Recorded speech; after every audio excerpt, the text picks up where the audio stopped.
con nosotros esta tarde acá en Contigo en Directo. Vamos a hablar del plebiscito, tema interesante que ayer dejamos pendiente acá en Contigo en Directo, que se va a realizar el 25 de octubre. ¿Están las medidas sanitarias para hacerlo? Algunos plantean que probablemente podría posponerse el plebiscito. Otros dicen que no, que de acuerdo al clima que se vive, al clima crispado de nuestro país, sería complejo. Vamos a estar hablando con diputados de la República. Vamos a revisar primero una nota para ver si se dan las condiciones y de qué se trata todo esto. Comienza la propaganda para el plebiscito el próximo 26 de agosto. De todas maneras, hay un grupo de parlamentarios que ya inició una llamada gira por el rechazo. ¿Se puede hacer antes de lo que estipula la ley? ¿Por qué ya anunciaron esta gira? Bueno, lo vamos a conversar toda la vuelta. Vamos a estar también con una doctora que hablando en el estudio para que nos diga cuáles son las medidas necesarias para tomar respecto a el voto que tenemos que ir a hacer el 25 de octubre a este plebiscito. Nos va a acompañar, estamos viendo en pantalla, diputado Matías Walker, estamos garantizando que ya estén acá. Los saludo. Está también el diputado Jorge Alessandri y la doctora Claudia Saavedra, investigadora de la Universidad Andrés Bello, también presidenta de la SOMICH, que es la Sociedad de Microbiología de Chile. Muchas gracias por estar con nosotros, doctora. Revisamos la nota en conjunto y lo conversamos acá en el estudio.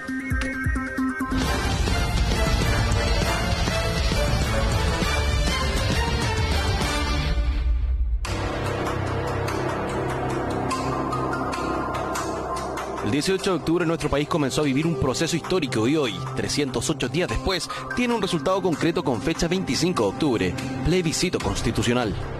Yo lo primero que quiero partir es agradeciendo a todos los chilenos y chilenas que durante estos 28 días han transmitido un mensaje muy profundo a las instituciones, al país, a la democracia. Tras una larga jornada de negociaciones en la sede del Congreso en Santiago, se dio a conocer el acuerdo alcanzado entre el oficialismo y la oposición para la creación de una nueva Carta Fundamental y que considera el mecanismo para hacerlo y también un plebiscito ratificatorio. Esta es una victoria de todo el país y por lo tanto lo que hacemos acá es ponernos a la vanguardia de la construcción de un verdadero contrato social. Desde ese entonces se han sucedido disputas, quiebres políticos, acusaciones y hasta la llegada de una pandemia mundial para que este proceso histórico pueda llevarse a cabo. Y es que muchas veces, pensando en lo gravitante que puede llegar a ser el voto para este proceso histórico, la población se ve en medio de interminables debates políticos que decantan en la confusión de las personas. De esta manera, queremos ayudar a entender las opciones, la importancia que tiene y dejar un poco de lado la casi nula educación cívica que se da a la población y llegar a votar el 25 de octubre sabiendo de qué trata todo. Vamos por parte. Primero, expliquemos qué significa un plebiscito. Según el diccionario de la Real Academia de la Lengua Española, RAE, es una resolución tomada por todo un pueblo por mayoría de votos, como también que es una consulta que los poderes públicos someten al voto popular directo para que apruebe o rechace una determinada propuesta sobre una cuestión política o legal. En nuestro caso, sería la Constitución que desde 1980 rige en Chile. Buscamos a políticos de distintas bancadas para que nos explicaran el segundo paso después de aprobar o rechazar la nueva Constitución, que son la Convención Mixta y la Convención Constituyente. La Asamblea Constituyente, que son finalmente personas 100% electas. La Convención Constitucional es 100% electa por la ciudadanía. Igualmente integrada por hombres y mujeres y con independientes, y además ahora se está legislando para que existan escaños reservados para los pueblos originarios. O por una convención mixta, en que el 50% de los integrantes será compuesto por personas elegidas por votación popular y el otro 50% serán actuales parlamentarios en ejercicio. Cuando tú empiezas a estudiar el tema del contenido, mucha gente entiende que no es necesario hacer una nueva, sino que sí modificar las cosas. Esta es una constitución que viene desde el año 80. Tenemos una oportunidad histórica como país, no solo frente a nuestra propia historia, sino frente al mundo, de poder hacer un proceso constituyente verdaderamente democrático, participativo, paritario, en donde haya mitad hombres, mitad mujeres, en donde los pueblos originarios tengan escaños reservados. El abogado Jaime Baza es doctor en Derecho y erudito en el tema que estamos tocando en este reportaje. Queremos que nos deje muy claro lo que significan cada una de las opciones que estarán en la papeleta el 25 de octubre.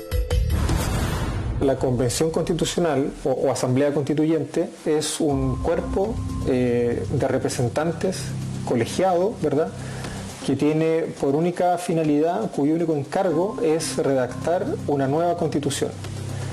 Y la principal diferencia con la convención mixta es que en la convención constitucional el 100% de los integrantes son elegidos por sufragio universal y en votación directa, mientras que en la convención mixta el 50% va a ser designado por el Congreso Nacional. Esa es la principal diferencia. ¿Y habrá paridad de género en sus integrantes?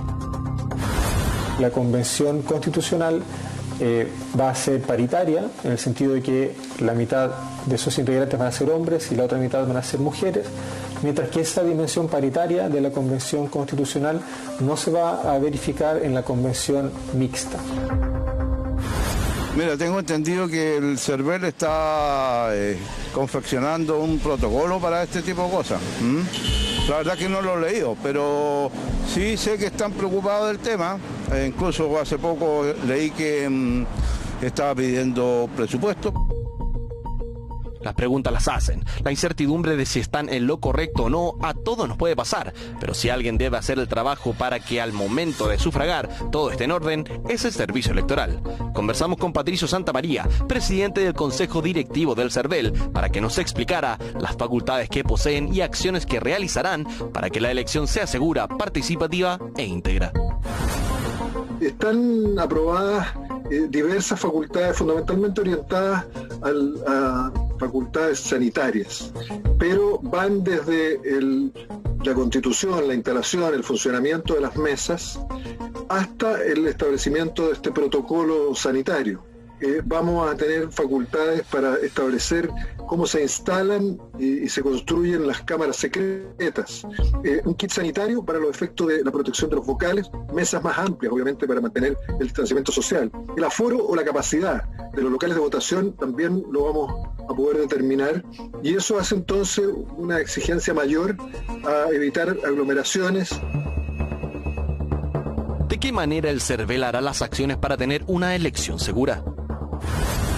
Creo que hay una buena disposición en general del Ejecutivo, del Legislativo, tanto en el Senado como en la Cámara, para establecer el financiamiento del gasto de la campaña.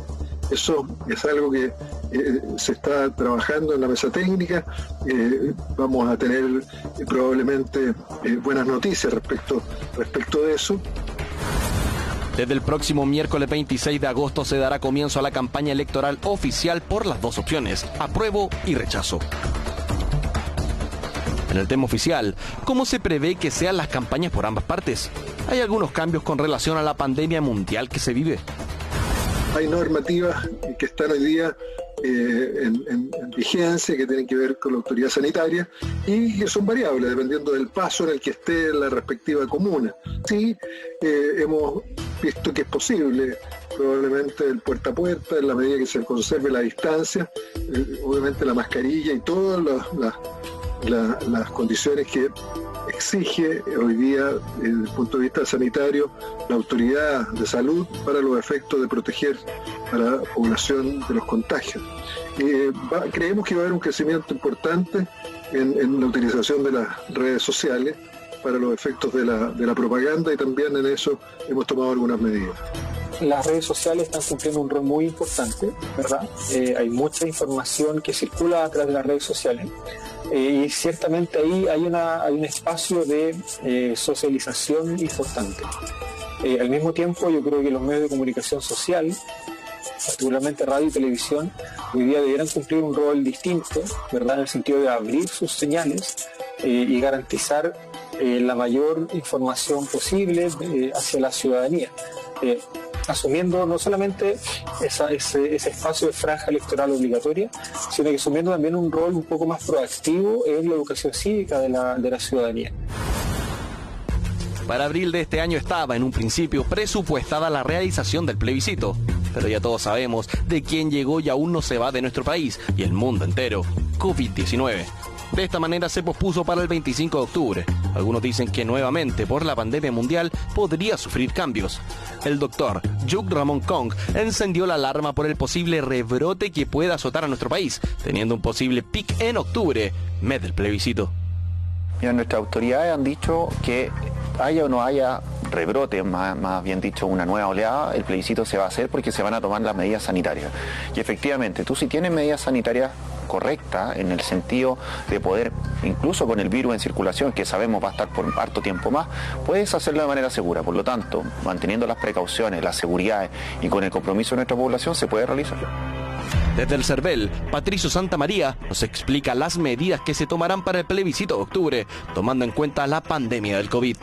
Nosotros estamos estudiando en este momento ya un protocolo que revisó el Ministerio de Salud, que lo estamos trabajando también con el Colegio Médico, que hemos recibido información del presidente de la Asociación Chilena de Infectología, y también vamos a conversar con el presidente de la Asociación Chilena de Epidemiología, la OPS y algunos expertos. La idea es tener un protocolo lo más seguro posible, porque sabemos que en la medida que demos seguridad sanitaria a los electores y electoras, el plebiscito va a ser muy participativo. Para el urgenciólogo, si no se hace algo al respecto, el problema afectaría la normalidad esperada para el plebiscito.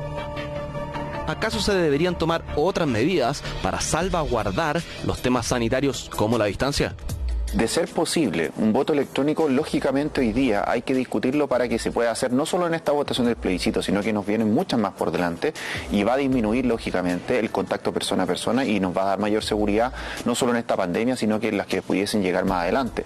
Por lo tanto, hay que considerarlo y sería muy bueno que se legislara al respecto para ir también acorde a los tiempos. Por otra parte, le preguntamos al CERVEL qué pasará si por razones sanitarias no se pudiera concretar la votación de manera normal el 25 de octubre. Hoy día la Constitución establece que el plebiscito debe realizarse el 25 de octubre y así lo va a hacer el Servicio Electoral.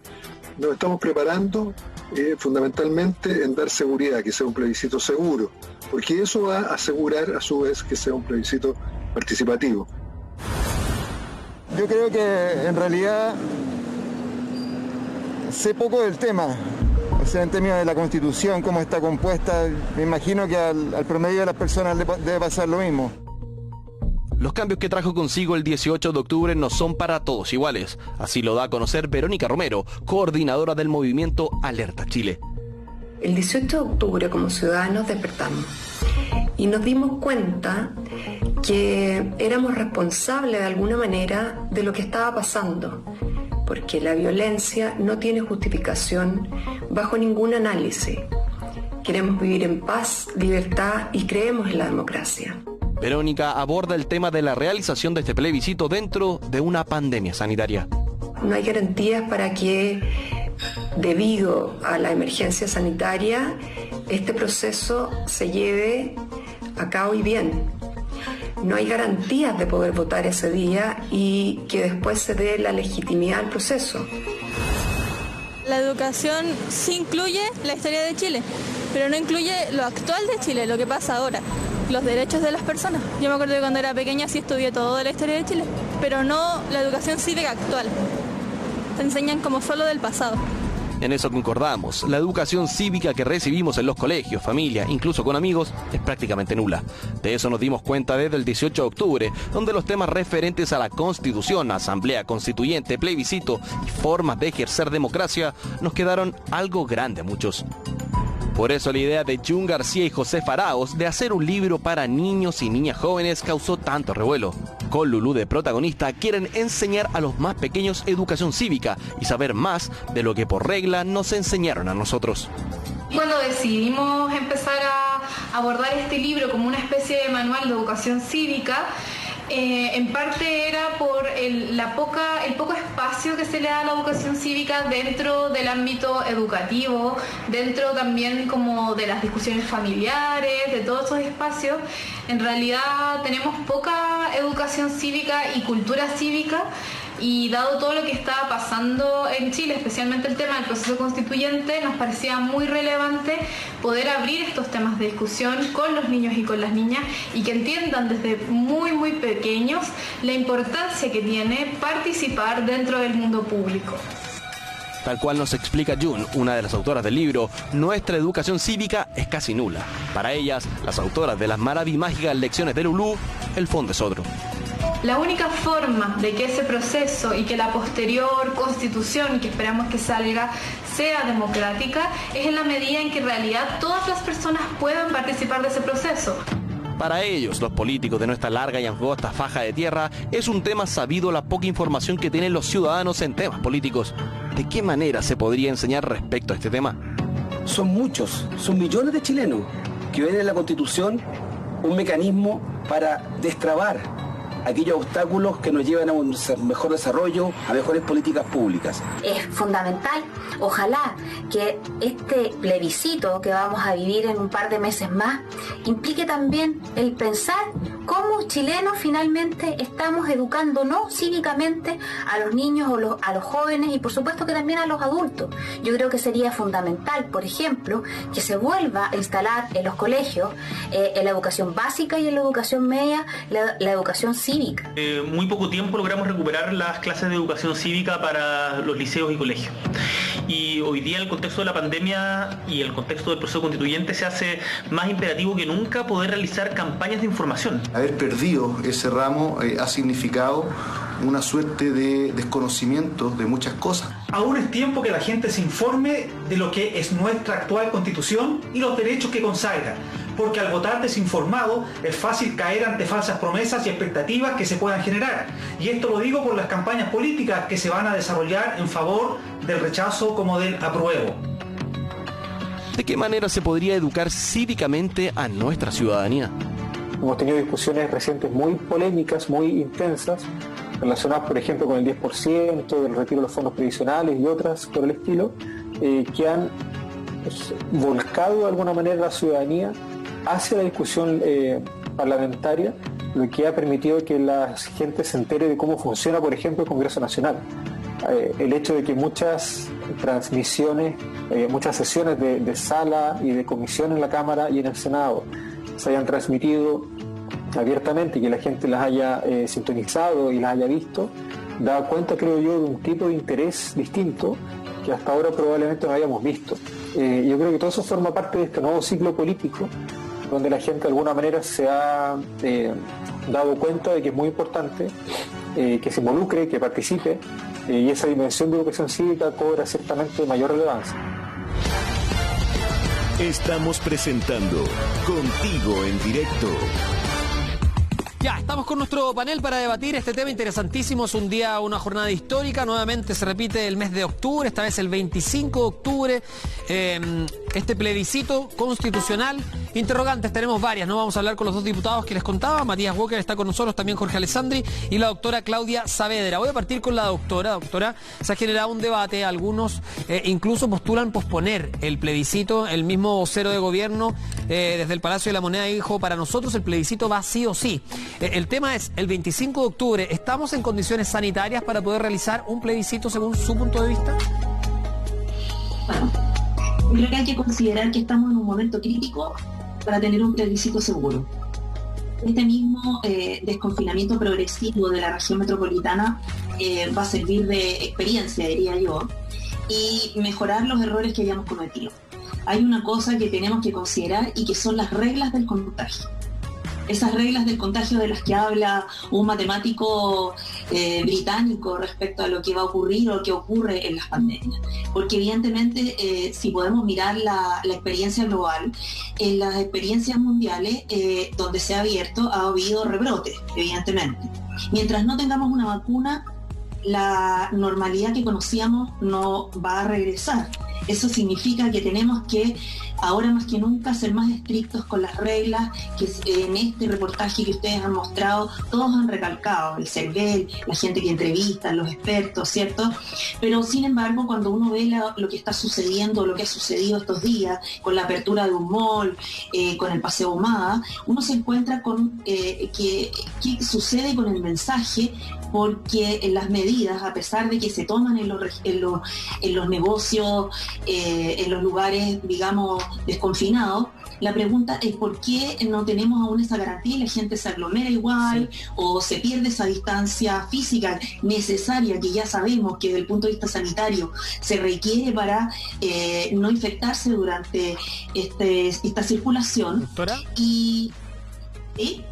No, que estaba revisando también parte de lo que dice el doctor Juan Carlos Said y enuncia o enumera las cosas que han cambiado desde marzo hasta ahora, que dice que hacen que sí sea posible realizar elecciones. Entre ellas voy a nombrar dos. Primero dice, tenemos la experiencia de 22 otros países que hicieron elecciones, varios de ellos como Polonia o Corea, con excelente convocatoria y sin un aumento significativo de contagios post-elección. Pero además dice, otro punto que tiene relación con lo que usted recién decía, la elección es probablemente un proceso de mucho menos riesgo que cosas que hoy sí hacemos, como comprar en ferias o supermercados, e igualmente necesario. Es insostenible pensar en postergación indefinida de todas las elecciones, pensando que el virus llegó para quedarse, dice también, ¿no? Sí, bueno, yo coincido absolutamente con el doctor Said y lo más importante es el mensaje. O sea, si uno escucha el reportaje de ustedes y uno escucha lee lo que ha dicho el doctor Said y los expertos, se requiere una participación de las municipalidades, de los alcaldes en este proceso, evidentemente, porque ellos tienen que participar en la coordinación del proceso de la elección. Pero hay también un aspecto que hay que trabajar y que tiene que ver con que el mensaje que recibamos sea claro. Tenemos muy pocas certezas con respecto a la enfermedad y si hay alguna certeza que tenemos es que tiene un número significativo de personas asintomáticas que se comportan como normales. Sí. Y por lo tanto, cada vez que nosotros salimos, este proceso de cuidado es un proceso que no termina nunca. No es como cuando usted se abrocha los zapatos y sale de su casa porque sabe que no se le van a desabrochar. Acá uno tiene que ponerse la mascarilla, tiene que mantener la distancia y recordarlo a lo largo del trayecto, desde que sale hasta que vuelve. Claro, es pensar que cada vez que salimos uno puede tener un foco de contagio cerca y cuidarnos como si fuera la última, literalmente. Doctora, voy a ir dándole la palabra también a nuestros otros invitados porque el programa no es tan largo, así que los voy a ir apurando un poquito. Diputado Alessandri, ¿usted está de acuerdo con la declaración del vocero de gobierno que dice el plebiscito para nosotros va sí o sí? De todas maneras, Humberto, muchas gracias, doctora Matías. Lo que usted decía antes, Humberto, es muy importante. Tiene que tener dos cosas: alta convocatoria y dos, que los contagios no exploten la semana siguiente o en los días siguientes. Para legitimizar la alta convocatoria. Los ciudadanos van a estar súper atentos a eso, van a estar mirando, y si el CERVEL es muy claro en el mensaje que envía, la gente va a sentir tranquilidad de ir a votar. Pero si el CERVEL no es claro en ese mensaje, no es capaz de hacer filas con distancia, yo estoy preocupado además de los votantes, de los vocales. Porque usted como votante se puede preocupar, puede llevar su mascarilla, sus guantes, y si no le toca una fila muy larga, va a terminar el trámite en 45 minutos. Pero ¿qué pasa con el que está 12 horas sentado como vocal, muy cerquita del presidente de la mesa y del otro? Van a tener que estar ahí después contando los votos, pasándose papeles de uno a otro. Yo le pedí cuando fue Santa María a la Cámara de Diputados que hiciera un protocolo especial para los vocales. Primero, ¿quién se puede excusar de vocal? Porque dentro del listado de excusas no está, por ejemplo, el ser PCR positivo, o el tener una recién nacida en la casa, o el vivir con alguien con una enfermedad de base, adulto mayor. Entonces, también va a ser todo un mundo el de los vocales y tenemos que darle la seguridad a los dos, porque usted sabe que es una carga que se le impone al que le toca ser vocal. Yo creo, igual que Bergoglio, que el plebiscito tiene que ir sí o sí, pero con la tranquilidad para los ciudadanos. Importante lo que usted dice. Yo no sé si tengamos la capacidad de hacerla, pero si nos estamos también jactando de que se están haciendo más exámenes que nunca, y bienvenido sea esa noticia, por supuesto, probablemente se podría organizar la ciudadanía con una declaración jurada y en una semana tomarle el PCR a cada una de las personas que va a participar como vocal, y con el compromiso de que se queden en la casa durante los días previos a la elección, para tener garantía de que eso pueda ocurrir. ¿Puede ser así, doctora, o no? Bueno, esa es una de las recomendaciones precisamente del documento que tiene Colmet con respecto a cómo llevar un plebiscito seguro. Una de las cosas que se propone es hacerle un PCR a las personas que van a ser vocales. Idealmente esas personas deberían ser, por ejemplo, personas que estamos seguros que no están contagiadas, y por otro lado tener todas las resguardos de los EPP disponibles para las personas que van a estar ahí en todo el periodo de la votación. Sí. Ahora también se habla de un aforo del local, los flujos de marcado, hacer tal vez distribución de horarios de adultos mayores, o por edades, o por apellidos, de manera de que no tengamos una aglomeración, aumentar el número de mesas. La voy a interrumpir, doctora, porque me queda poquito tiempo, entonces quiero ir dando la palabra a todos. Diputado Walker está levantando la mano, lo escucho. No, Humberto, decir para tranquilidad de todos que expresamente la ley de plebiscito seguro que aprobamos esta semana, los adultos mayores de grupos de riesgo se pueden excusar. Por lo tanto, los adultos mayores perfectamente pueden excusarse por pertenecer a un grupo de riesgo. Pero es muy fome excusarse cuando se quiere votar, pues, diputado. Excusarse de vocal se refiere. Lo que pasa es que en el caso de los vocales están expresamente excusados quienes pertenecen a grupos de riesgo. ¿Qué es lo importante, Humberto?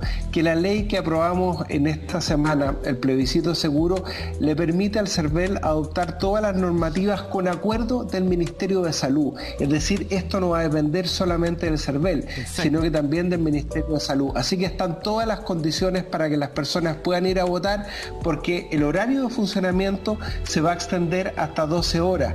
Van a haber más mesas receptoras de sufragio, va a haber normativas especiales, incluso el lápiz con el cual se va a poder votar, la cámara secreta, la distancia mínima, los elementos de protección personal dentro de los locales de votación. Así que no hay ninguna razón por la cual la gente no pueda participar, están todas las condiciones dadas y no le hagan caso a quienes quieren cuestionar la legitimidad del plebiscito por el grado de participación. Recordemos que ahora empieza el proceso constituyente con este plebiscito de entrada. Después viene la elección de los constituyentes en abril y después viene un referéndum ratificatorio del texto de la nueva constitución que emane de esta convención constitucional, que va a ser con voto obligatorio. Así que están todas las condiciones dadas para que la gente pueda votar con total tranquilidad el 25 de octubre. Nos queda programa todavía, me tengo que ir a una pausa, pero les voy a dejar una pregunta planteada que es algo que a mí sí me preocupa, que más allá de las condiciones sanitarias que por supuesto tenemos que dar por hechas que se van a cumplir, ¿no?